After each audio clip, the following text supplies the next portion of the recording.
வந்து எல்லாரோட கேள்வியாக இருக்குது. தமிழ்நாட்டில் இருக்கிறவங்களுக்கு கன்னடா படம் வந்தால் இங்கே ஈஸியாக ரிலீஸ் பண்ணுறாங்க, ப்ராப்ளம் இல்லாமல் போகுது. ஆனால் வந்து ஒரு இப்போ தான் லேட்டஸ்ட்டாக ஒரு படம் வந்தது, அங்கே வந்து படத்தை ரிலீஸே பண்ண விடலை. ஏன் அது வந்து யாருமே குரல் கொடுக்கல? இங்கே வந்து எல்லா பெரிய ஆட்சியாளர்களும் சொல்கிறாங்க நீங்கள் செய்ய மாட்டீங்கன்னு சொல்லிட்டு சொல்கிறாங்க. அப்புறம் வந்து இங்கே வந்தால் நாங்கள் கன்னடா படத்தை ரிலீஸ் பண்ண விட மாட்டேன்னு சில கட்சிக்காரர்கள் சொல்கிறாங்க. அது எப்படி ஹேண்டில் பண்ண போகிறீங்க?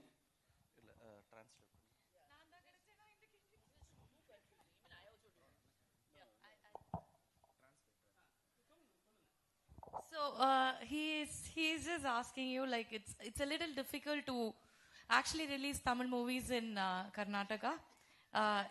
To release Tamil movies in Karnataka, there are a lot of opposition, and even for Kannada movies, there are like a little bit of oppositions here, but you are able to do that.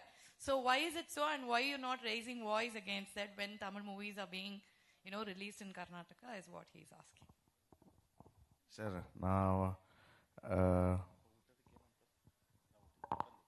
நான் பிறந்த முன்னாடியே நிறைய Tamil movies release ஆச்சு sir.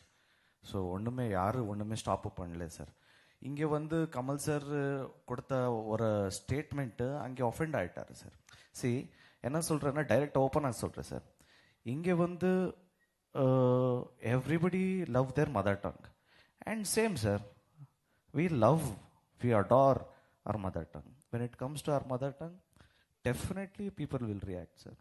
And அந்த படம் விட்டு வேற எல்லா படம் ரிலீஸ் ஆச்சு சார். ஸோ எங்கள் கன்னடா ஆடியன்ஸ் வந்து என்கரேஜ் டெஃபினெட்லி பண்ணுவார் sir.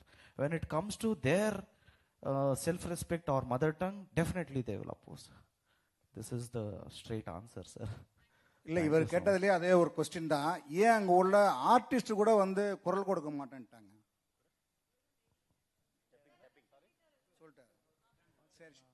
Sir sir sir sir sir Kannada எங்க மதர் டங் தான் sir. Okay sir. Producer sir, அதனால குரலா கொடுக்கல சார். Producer sir